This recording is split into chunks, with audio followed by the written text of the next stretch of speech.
오늘은 예수님의 손길이 닿는 곳인데, 손길을 닿는 곳이라고 못하네요. 그죠? 제가 잘못 지은 것 같아요. 예수님의 손길이 닿는 곳입니다. 나사렛이라고 불리는 고요한 갈릴리 마을에서 태어난 이 목수 이력을 가진 평범한 한 사람이 있었습니다. 그의 이름은 흔하디 흔한 예수입니다. 사실 예수라는 이름은 당시에 굉장히 흔한 이름, 철수영이, 요즘에는 뭐 다은이, 그죠? 또 무슨 또 뭐 이런 여러 가지 이름들, 또 교회 다니는 사람들 같으면 좀 거룩하면 그죠? 뭐 예찬이, 예은이, 뭐 예자 들어가는 이름들, 또 뭐 하자 들어가는 이런 이름들, 그처럼 이 예수라는 이름도 굉장히 흔한 이름이었습니다. 왜냐하면 우리 메시아께서 속히 오셔서 우리를 구원해 주시기를 바라는 마음으로 그 자녀들의 이름을 예수, 또 뭐 여호수아, 뭐 다 같은 뜻이거든요. 그래서 그런 이름들 많이 지었습니다. 1세기에 나타난 예수님에 대한 반응은 오늘날 인기 가수를 대하는 사람들의 모습까지 비슷하죠. 뭐 BTS 뭐 이런 사람들.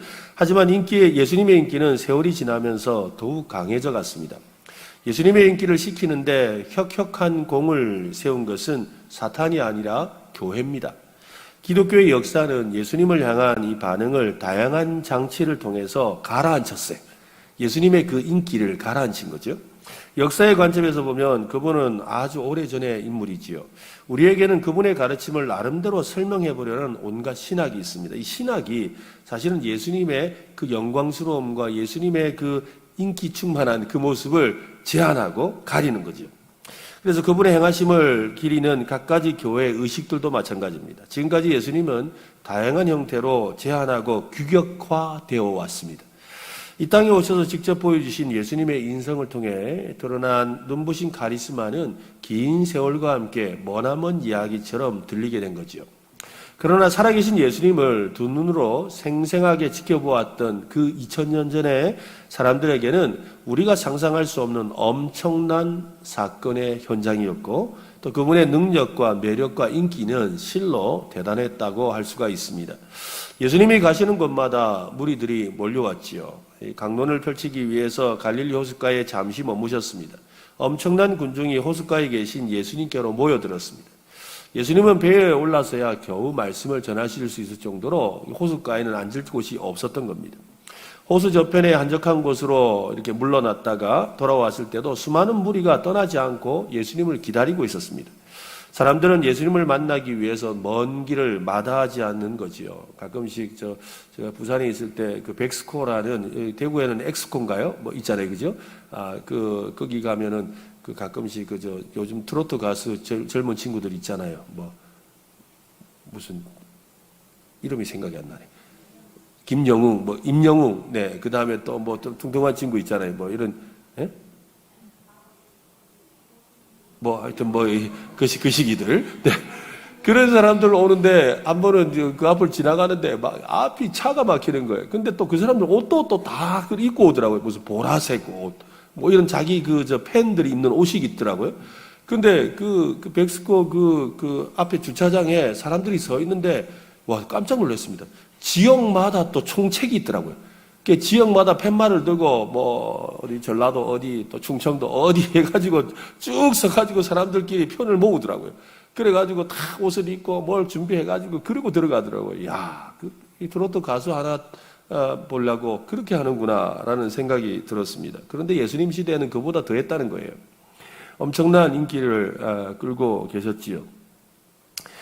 예수님은 사람들은 예수님을 만나기 위해서 머나먼 길을 마다하지 않았습니다. 예수님이 가브나움이라는 동네로 지나신다는 소식을 듣고 주변에 모여든 무리는 예수님을 에워싼 채로 밀면서 앞으로 나아갔습니다.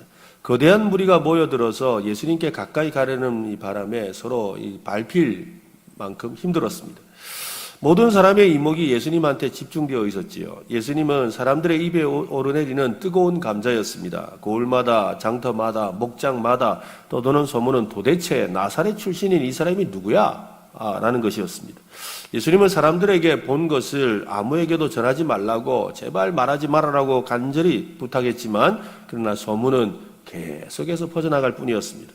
그 소식은 갈릴리 전역에 재빠르게 퍼졌지요. 마가복음 7장 37절에 보면 사람들이 심히 놀라 이르되 그가 모든 것을 잘하였도다. 못 듣는 사람도 듣게 하고 말 못하는 사람도 말하게 한 데 아니라, 야, 들었나 이러면서 벙어리가 말문이 트였단다. 야, 못 듣는 사람이 듣게 됐단다, 야. 이러면서 그런 이야기가 들린 거예요. 어떻게 말해야 할지 몰라 어리둥절한 사람들에게서 터져나오는 조심스러운 표현이지요. 예수님은 전혀 새로운 차원으로 치유와 가르침과 또 사역을 하셨습니다. 어떤 누구도 그처럼 담대하게 말한 적이 없습니다. 하나님에 대해서, 하나님 나라에 대해서, 또한 지금의 부패한 그 종교 세력들에 대하여 말입니다. 아무도 따뜻하게 병자를 돌본 적도 없지요. 당연히 어떤 사람도 이분처럼 병자를 만져준 적도 없어요. 예수님은 특히 눈먼 자를 보시고 어떻게 해요? 눈에다 손을 대시고 또 이 손을 대시고 얼굴에 만져주시는 일도 하셨고 또 찾아가셔서 어루만지고 손을 잡아주는 일도 하신 거예요. 예수님은 이전에 누구도 행하지 않은 그 방식으로 일을 하신 겁니다. 단순히 병을 없애거나 구부러진 팔, 다리를 펴는 문제를 훨씬 뛰어넘으셨습니다. 예수님은 은혜와 능력의 손길을 펼치는 인자, 즉 사람의 아들이면서 하나님의 아들이셨지요. 어떤 분은 예수님의 손을 마이다스의 손이라고 합니다. 만지는 것마다 황금으로 바뀌었던 마이다스 손처럼 그분이 접촉하는 것마다 접촉하는 사물과 사람은 통째로 바뀌어버렸다는 거예요. 예수님과 접촉한 사람들은 즉시 이전의 삶을 내려놓고 예수님과 새로운 삶을 꾸려가게 되었습니다. 안타깝게도 우리는 예수님이 말씀하신 진리는 소유하고 있는데 예수님이 어루만져 주셨던 그 손길을 잃어버린 것이에요. 오늘날 우리가 그런 것 같아요. 참 안타깝죠. 와서 이렇게 저녁 집회 이렇게 하면서도 말씀에, 그죠? 가르침에 대해서는 참 많이 배우는데 기도 중에 예수님의 그 손길, 우리의 마음과 우리의 영혼을 터치하시는 그 예수님의 손길을 경험하는 것은 참 쉽지 않다는 거예요. 그리고 생각보다 많은 사람들이 그것에 대해서 잘 모르지요. 신앙생활 하면서도 여러분 예수님의 그 손길을 경험해 보셨습니까? 예수님의 그 손길, 그 손이 여러분을 이렇게 터치해 주시는 그런 은혜를 경험해 봤냐는 거예요. 예수님의 손길을 경험하면 우리의 자신과 주변이 놀랍도록 변화합니다. 예수님이 어루만져 주시는 손길에 관한 이 신앙을 우리가 회복해야 되는 것이지요. 오늘 말씀은 예수님께서 나인이라는 성으로 가셨다는 말로 시작합니다. 나인이라는 것은 1, 2, 3, 4 해가 8, 9 이게 아니고 나인이라는 것은 즐거움이라는 뜻을 가진 성의 이름입니다. 네, 즐거움이라는 이름을 가진 성에서 모든 사람이 큰 슬픔에 지금 빠져 있죠. 나인성은 나사렛에서 한 10km, 또 가브나움에서 한 40km 정도 떨어져 있는 아주 작은 마을입니다. 그런 마을에서 온 동네 사람들이 함께 슬퍼할 만한 일이 생긴 겁니다. 그 마을에 사는 한 과부가 있었는데 그 과부의 아들이 하나가 있었습니다. 근데 그 아들만 바라보고 살고 있는 그 과부에게 그 아들이 어느 날 갑자기 죽은 거죠. 하나뿐인 아들을 잃어버린 과부를 위로하는 그 장례 행렬로 그 좁은 동네가 북적였습니다. 동네 사람들 모두가 나와서 성 밖에 있는 묘지까지 함께 긴 행렬을 만들어서 가고 있었지요. 죽은 청년을 뒤따르는 무리와 예수님을 따르는 무리가 서로 마주쳤어요. 우리가 죽은 행렬을 따르는 장례 행렬도 많은 사람들이 이렇게 길을 꽉 채워가지고 내려오는데, 그런데 또 예수님을 따르는 예수님과 예수님의 무리들이 또 그 나인성으로 들어간다고 그 좁은 길에 꽉 채운 거예요. 그러니까 서로 비켜줄 수 없는 그런 상황이 된 거죠. 예수님을 따르는 무리 중에는 이미 막 병에서 고침을 받은 사람들이 있지요. 또 귀신이 나가는 역사를 본 사람들도 있습니다. 그들은 막 기뻐서 어찌할 줄을 모르죠. 그러면서 막 호들갑입니다. 그러니까 그들 무리들은 활력이 넘치는, 또 생명력이 넘치는 그런 요동치는 그런 무리들이었죠. 각종 질병과 장애가 있는 사람들이 또한 예수님을 이렇게 고침받게 하려고, 예수님 나 좀 봐주세요, 예수님 좀 고쳐주세요, 야 다윗의 자손 예수요 예수요 하면서 막 웅성대면서 크게 외치는 소리들이 있었습니다. 그런데 웃음소리 하나 없이 애절한 목소리로 곡을 하는 무리가 예수님과 그의 무리를 만난 거죠. 그러니까 한쪽에서는 아이고 어쩌면 좋노 하고 있고, 또 이쪽에서는 와 이래 좋노 하고 있고, 이 두 무리가 서로 마주친 거예요. 어느 쪽으로 비켜야 할지 눈치를 살피고 있습니다. 그런 상황에서 뜻밖의 사건이 일어나게 되는데요. 13절 말씀 우리 한번 읽어볼까요? 시작.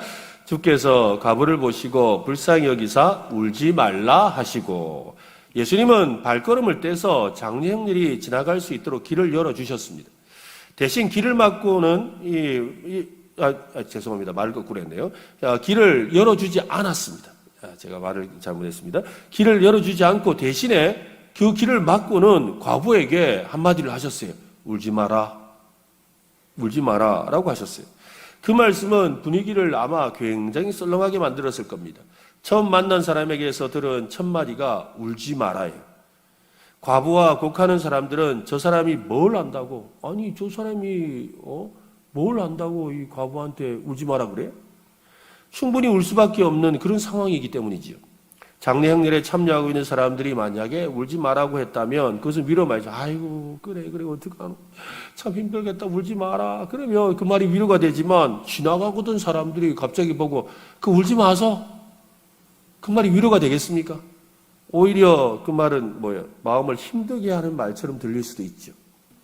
예수님은 울지 말라고 하신 다음에 그 모든 사람을 충격에 빠뜨리는 어떤 일을 합니다. 14절 말씀도 한번 볼까요? 같이 또 읽어봅시다. 가까이 가서 그 관에 손을 대시니 맨 자들이 서는지라 예수께서 이르시되 청년아 내가 내게 말하노니 일어나라 하시매. 예수님은 창백하고 차디찬 모습으로 누워있는 한 청년의 그 상녀로 다가가셨지요. 그리고 그 시신을 만지셨어요. 상녀를 맨 사람들은 깜짝 놀라 멈췄습니다. 왜냐하면 유대인들이 시신을 만지는 건 하면 안 되는 거예요.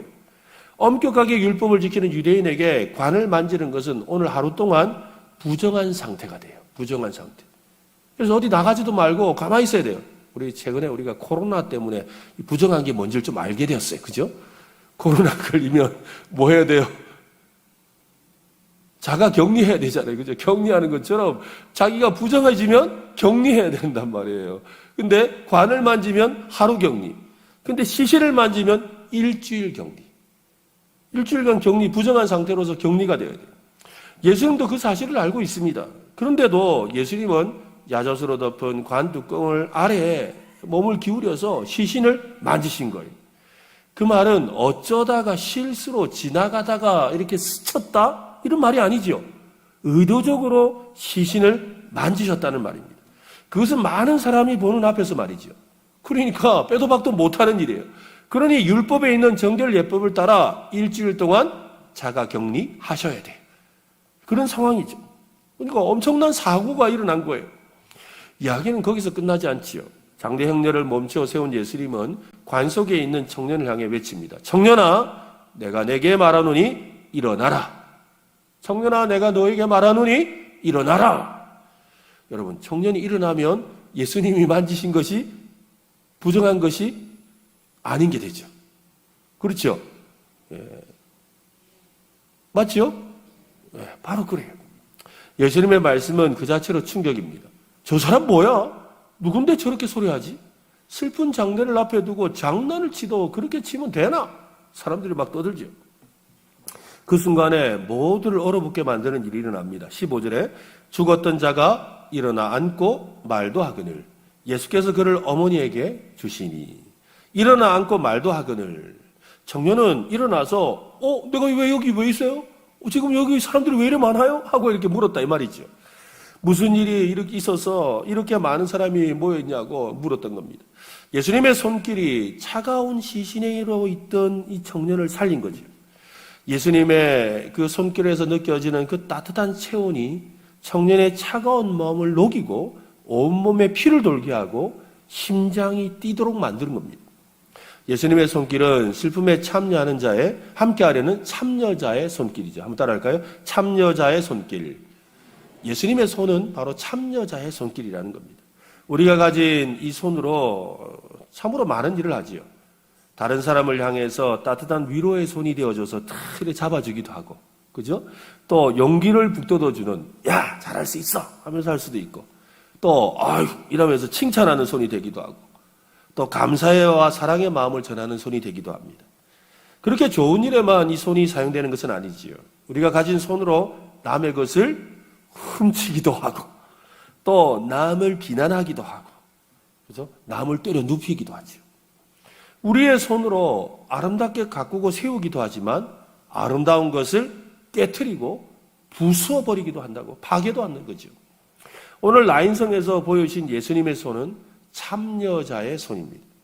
여러분, 참여와 참견은 다릅니다. 참견은 싫지만 참여는 좋죠. 참견하는 사람은 멀리하고 싶지만 참여하는 사람은 가까이 두고 싶습니다. 참여자의 손길과 참견자의 손길은 그 느낌부터 다르지요. 어느 쪽이 더 따뜻하겠습니까? 여러분, 어느 쪽이 더 따뜻할까요? 참여자와 참견자. 그죠? 참여자의 손이 따뜻하겠죠.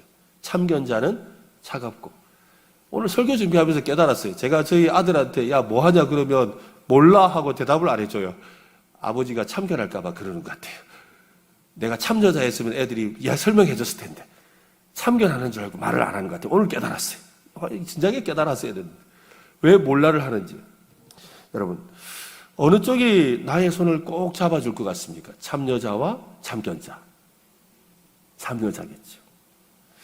예수님은 참여하는 일의 대가이십니다. 예수님은 참견하러 세상에 오신 것이 아닙니다. 세상에 참여하기 위해 오셨죠. 하늘의 영광을 버리고 낮고 낮은 이 땅에 사람으로 오신 것은 우리의 죄와 허물과 그로 인해서 심판과 형벌에 대해서 참여하려고 오신 거예요. 참견하죠. 야, 니 그래 살면 안 된다. 정신 차리라. 이거 하러 오신 게 아니에요. 예수님은 자기가 바로 인류의 그 죄로 문제로 죄의 문제로 해서 죽음에 참여하는 일에 하기 위해서 오신 거잖아요. 예수님의 참여와 세상의 참여를 비교할 때 결정적인 차이는 바로 이것입니다. 예수님이 참여하시면 기적이 일어난다는 거죠. 예수님이 참여하시면 기적이 일어나는 거예요. 기적이라는 단어를 사용하는 것은 그 변화가 작은 것이 아니기 때문이죠. 기적은 작은 게 아니잖아요. 그죠? 엄청난 변화가 일어날 때 기적이라고 하잖아요. 오늘 나인성 과부의 아들이 죽었다가 살아난 것처럼 말입니다. 예수님의 손에 못이 박히는 십자가를 통해서 온 인류를 사망에서 생명으로 구원하셨습니다. 그 일을 위해 이 땅에 참여자로 오셨습니다. 신앙생활은 참여자로 오신 예수님을 즐거이 받아들이는 겁니다. 몰라 하지 말고, 그죠? 예수님이 우리에게 오실 때 나의 참여자로 받아들이는 거죠. 그분을 내 삶의 참여자로 받아들이는 것이 신앙생활입니다. 예수님이 내 삶에 참여해 주셔서 놀라운 일을 행하시기를 기대하는 거죠. 예수님의 참여를 기쁘게 받아들이는 오늘 여러분 되시기를 바랍니다. 그죠? 그래서 예수님이 함께 하겠다고 하실 때 좋아요 해야 되는 거지. 아, 괜찮아요. 아, 괜찮습니다. 아, 바쁘신데 딴 데 가서 하세요. 이러면 안 된다 이 말이에요. 예수님의 참여를 기쁘게 받으시기를 바랍니다. 나인성 가부는 자신이 겪고 있는 상황에서 진정한 도움의 손길을 갈구하고 있었습니다. 여인은 남편을 잃었고 이제 하나뿐인 아들마저 죽고 말았지요. 장례가 끝나고 나면 함께 슬퍼해주던 사람들은 모두 집으로 돌아가고 그녀 혼자 무일푼으로 외롭게 남겨질 것입니다. 당시의 과부는 거지와 같은 부류였습니다. 과부가 할 수 있는 일이라고는 빌어먹는 일밖에 없었기 때문이지요. 그런 과부의 마음을 예수님은 동정하고 긍휼을 베푸셨습니다. 히브리서 4장 15절 말씀 한번 읽어볼까요? 같이. 우리에게 있는 대제사장은 우리와의 연약함을 동정하지 못하실 리가 아니요. 모든 일에 우리와 똑같이 시험을 받으신 이로되 죄는 없으시니라. 누구 이야기입니까? 예수님 이야기죠. 그죠? 대제사장이신 예수님은 우리의 연약함을 동정하시고 공감하시고 일단 불쌍히 여겨주시고 우리와 똑같이 시험을 받으신 분이라서 그게 가능하다는 거예요. 우리가 살면서 힘들고 고통스러운 것이 많지만 그중에 가장 힘든 것은 그 고통을 이해해 줄 사람이 없다는 거죠. 니는 모른다 이 말이잖아요. 그죠? 네가 어찌 알겠노? 니는 모른다. 아이고 같이 이렇게 살아보면 많어. 같이 누워 자는데도 내 마음 모른다. 그게 우리의 현실이잖아요. 네. 위로해 줄 사람이 아무도 없다고 느낄 때 가장 힘들지요. 내 마음을 좀 알아달라고 한마디를 했는데 돌아오는 말은 니만 힘든 줄 아나. 그 말이 제일 힘들잖아요. 그죠? 좀 그냥 알아주면 될 때, 야, 니만 힘든 줄 아나. 나도 힘들다. 그 말이 너무 힘들단 말이죠. 그런 말은 아픈 상처에 소금을 뿌린 것 같이 더 아프게 만들죠. 아들을 잃어버린 그 사람에게 누가 무슨 말을 할 수 있겠습니까? 무슨 위로가 될 만한 말이 있겠습니까? 아들을 잃었던 사람이 위로하면 조금은 마음이 진정될 수도 있겠죠. 나도 아들을 잃어봐서 안다. 알 수는 있지만 진정한 위로가 되지는 못하지요. 우리를 진정으로 동정하시고 위로해 주실 수 있는 분은 오직 예수님밖에 없습니다. 찬송가 83장 여러분 한번 자막이 한번 나올 것 같은데요. 이 노래 아세요?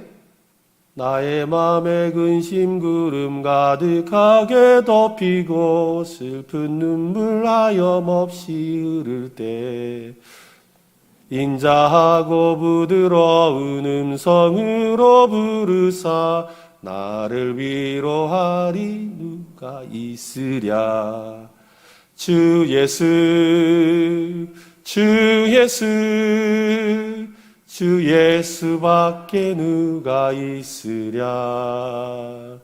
슬퍼 낙심될 때에 내 친구 되시는 구주 예수밖에 다시 없도다. 2절 가사가 너무 좋아요. 무거운 짐 등에 지고 인생 길을 가는 자 힘이 없어 쓰러지려 할 때에 능력 있는 말씀 펴서 나의 손을 붙들어 나를 구해 주리 누가 있을까. 주 예수 주 예수 주 예수밖에 누가 있으랴. 슬퍼 낙심될 때에 내 친구 되시는 구주 예수밖에 다시 없다. 우리 후렴 한 번 더 할까요? 주 예수 주 예수 주 예수밖에 누가 있으랴. 슬퍼 낙심될 때에 내 친구 되시는 구주 예수밖에 다시 없도다. 아멘. 그렇습니다. 예수님밖에 없어요. 예수님밖에 없어요. 우리의 겪는 모든 고통 가운데서 진정으로 우리를 위로해 주실 분은 예수님밖에 없습니다. 예수님의 그 따뜻한 그 손길밖에 없어요. 예수님의 손길, 예수님의 그 어루만져 주심을 받으면 놀라운 일이 일어납니다. 오늘 라인성 가부의 아들이 살아난 것처럼 말입니다. 오늘 이 시간 예수님의 손길, 예수님이 우리의 영혼을 어루만져 주시는 은혜를 경험하는 밤이 되시기를 바랍니다. 예수님의 이 터치, 한번 볼까요? 터치. 여러분을 탁 터치해 주시는 안 잡아줘도 괜찮아. 터치만 해줘도 놀라운 일이 일어나요. 예수님이 한번 터치해 주시면 평생 잊을 수가 없어요. 그분의 옷자락이라도 만져보려고 했던 혈류증을 앓던 그 여인에게 나타났던 놀라운 일보다 더 엄청난 일을 경험하게 됩니다. 그러면 누가 예수님의 손길을 경험할 수 있을까요? 오늘 라인성 가부에게 찾아가신 것처럼 예수님은 힘들고 어려운 사람을 직접 찾아가 주십니다. 오늘 여러분을 오늘 우리 중에 힘든 사람들이 있죠? 오늘 이 밤에 찾아와 주십니다. 직접 찾아와 주시는 거죠. 찾아오시는 그 예수님의 손길을 뿌리치지 마시고 이게 뭐야 하고 놀라지도 마시고 경험하시기를 바랍니다. 예수님의 손길을 경험하는 또 다른 방법은 사모하는 것입니다. 해볼까요? 사모하는 것이다. 간절히 바라고 소원하며 기도하는 겁니다. 예수님 만나고 싶어요. 우리 주일학교 노래 중에 그런 노래 있잖아요. 예수님 만나고 싶어요. 그 노래 부르세요? 알죠? 그죠? 교사들. 예수님 만나고 싶어요. 예수님 경험하고 싶어요. 간절히 바라고 소망하며 기도하는 사람은 영혼의 갈급함이 있는 사람이죠. 저도 그런 영혼의 갈급함을 가지고 간절히 기도했던 적이 있습니다. 정말 예수님께서 따뜻한 손으로 저의 등을 쓸어주시더라고요. 그거 경험하면 끝납니다. 간절히 사모하는 이 밤 되시기를 바랍니다. 기도 가운데 우리를 만져주시는 예수님의 손을 아까 제가 영적 터치라고 했죠. 그런데 때로는 우리가 살아가면서 예수님의 손을 직접 경험할 때가 있습니다. 주위에 있는 믿음의 사람들의 손을 통해서, 어떤 경우는 생각지도 못한 천사와 같은 사람의 손을 통해서 말이지요. 그들이 내민 사랑의 손길, 섬김의 손길, 또 위로의 손길, 용서의 손길, 함께 기도하자며 붙잡는 기도의 손길에서 말입니다. 그들의 손을 잡을 때 예수님의 손이라는 것을 우리는 직감하죠. 사람 손을 잡았는데 예수 힘이 느껴지는 거죠. 그런 경험들이 있으세요? 꼭 경험하시기를 바랍니다. 그처럼 우리의 손이 예수님의 손길이 또 될 필요가 있지요. 우리의 손이 예수님의 손이 되려면 예수님처럼 긍휼의 마음을 가져야 합니다. 긍휼을 베푸는 마음이 있어야 돼요. 긍휼의 마음은 내가 하나님의 자제라는 것을 증명해주는 신분증과 같습니다. 예수님의 비유 중에 거지 나사로와 부자의 이야기가 있지요. 부자와 부잣집 문간에 있던 거지에 관한 이야기입니다. 두 사람은 죽어서 부자는 지옥에 가고 거지는 하나님 앞으로 갔습니다. 그런데 그 비유 속에는 아무리 읽어봐도 부자가 왜 지옥에 갔는지에 대한 내용이 나오지 않죠. 지옥에 갈 만한 무슨 죄를 지었는지 설명하지 않습니다. 그의 제목을, 그 비유를 가만히 살펴보면 그의 제목은 다름이 아니라 불쌍히 여길 줄을 몰랐다라는 거예요. 불쌍히 여길 줄을 몰랐다. 다시 말하면 긍휼히 여기지 않았기 때문에 긍휼이 없는 심판을 받은 겁니다. 베푸시는 은혜, 긍휼히 여기시는 그 마음속에 하나님의 나라가 이루어지고 있음을 우리는 명심해야 합니다. 여러분, 지난날 초등학교나 또 중학교 시절의 선생님 기억나세요?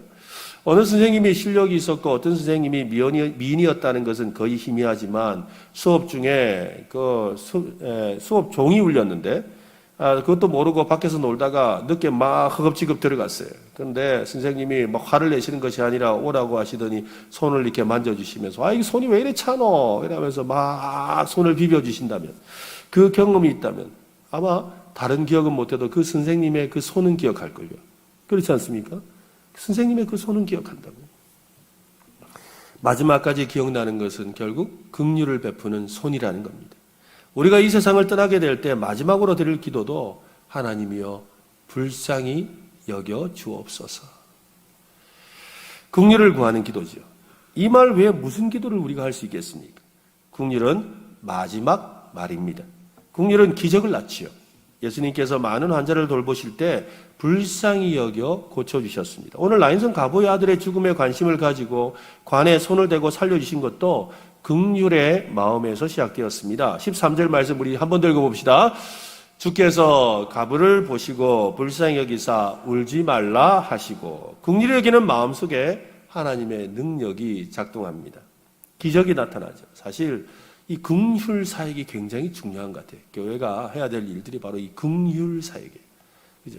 전도도 사실은 긍휼 사역이죠. 저 죄악 가운데 하나님의 영화를 보지 못하고 죽어가는 저 사람들을 불쌍히 여기는 마음이 있어야 전도가 되는 거잖아요. 저 이국 땅에, 저 먼 땅에서 하나님을 모른 채 살아가는 그들에 대한 긍휼의 마음이 생겨야 선교가 되는 거예요. 우리가 산무심리 운동을 하는데 또 도시락 배달을 하는데 아이고 이거 도시락 줘가지고 뭐 하겠나 그런 마음은 안 되잖아요. 그죠? 아이고 밥 한 끼도 제대로 반찬이 없어 밥을 못 먹구나 라는 그 마음이 드는 그런 긍휼의 마음이 있기 때문에 구제도 하고 나눌 수 있는 거죠. 교회 섬김도 마찬가지 아니겠어요? 아이고 세상에 안내하는 사람이 이렇게 없어서 저 안내하는 사람들이 저렇게 1부, 2부, 3부 저렇게 고생하네. 아이고 그런 마음이 들어서 나도 할까 하고 오는 거죠. 사실은 모든 것이 다 긍휼이에요. 거기에서부터 시작하는 거죠. 긍휼히 여기는 마음속에 하나님의 능력이 있습니다. 긍휼은 어떤 분이 이렇게 말을 하더라고요. 긍휼은 감격을 낳고 감격은 인간을 만듭니다. 사람은 밥을 먹고 사는 것이 아니라 감격을 먹고 삽니다. 사람은 뜨거운 사랑을 먹고 삽니다. 그래야만 인간입니다. 긍휼은 바로 우리를 인간되게 만듭니다. 긍휼은 율법과 심판을 이기지요. 지옥까지 남는 것은 긍휼의 마음뿐입니다. 긍휼은 예수님의 손입니다. 우리가 누군가에게 긍휼을 베풀 때 그 긍휼은 예수님의 손이 된다는 거예요. 마태복음 24장에 보면 이러므로 너희도 준비하고 있으라. 생각하지 않은 때에 인자가 오리라. 충성되고 지혜 있는 종이 되어 주인에게 그 집 사람들을 맡아 때를 따라 양식을 나누어 줄 자가 누구냐? 긍휼을 베풀 자가 누구냐? 주인이 올 때 그 종이 이렇게 하는 것을 보면 그 종이 복이 있으리로다. 우리 주님이 오실 때 긍휼을 베푸는 일을 하는 자를 보면 그 사람이 복이 있겠다라고 말씀하셨어요. 우리는 예수님의 긍휼을 경험한 사람들입니다. 우리에게 긍휼을 베푸신 것은 예수님의 긍휼의 손이 되라는 것이지요. 우리 예수님의 손길이 닿는 곳마다 변화가 일어나고 회복이 일어나고 치유가 일어났듯이 우리의 손길이 닿는 곳마다, 그런 예수님의 손길이 닿는 그곳마다 같은 역사가 일어나기를 바라시는 거죠. 그런 변화의 중심에 바로 이 긍휼의 손길이 있습니다. 긍휼을 담은 손으로 가까운 지체들을 여러분 섬길 수 있으면 좋겠어요. 그죠? 가까운 사람들을 긍휼의 마음으로. 아이고, 네가 그래 교회를 오래 다녀놓고 그것밖에 못하나가 아니라 어떻게 해요? 아이고, 그래 오늘도 내가 섬겨야지. 오늘도 내가 해야지. 우리 그런 말 자주 하잖아요. 아이고, 뭐 알만 하면서 못하나? 아니에요. 그냥 하는 거예요. 그냥 하는 거예요. 그냥 긍휼을 베푸는 거죠. 그냥 긍휼을 베풀어야 돼요. 세상의 어려운 이들도 마찬가지지요. 때를 따라 양식을 나눠줄 충성되고 지혜 있는 종을 우리 주님은 찾고 계십니다. 교회가 복을 받는 비결은 긍휼을 베풀 때 복을 받습니다. 네. 하나님은 자꾸 일하도록 채워주시는 거죠. 이게 중요한 거예요. 그렇잖아요. 그죠? 때를 따라 양식을 나눠줄 자가 누구냐 물으시고, 그리고 그 일을 하는 사람에게 자꾸만 때를 따라 나눠줄 걸 주신다 이 말이죠. 그러니까 교회는 뭐 해야 돼요? 긍휼을 베푸는 일을 해야 돼요. 긍휼을 베푸는 일을 할 때 우리 주님께서 계속 너 잘하네? 계속 해라 하고 계속 좋은 것들을 자꾸 주시는 거예요. 그것이 교회의 부흥이죠. 우리 개인의 부흥도 마찬가지입니다. 바로 그것이 부흥이라는 거예요. 우리 모두 예수님의 그 긍휼을 전하는 예수님의 손 해볼까요? 예수님의 손. 설교는 다 끝났습니다. 다시 예수님의 손이 되시기를 바랍니다. 네, 오늘 이 밤에 예수님의 손을 경험하고 예수님의 터치를 경험하고 또 예수님의 손이 되기를 소원하는 우리 모두가 되시기를 예수님의 이름으로 축원합니다.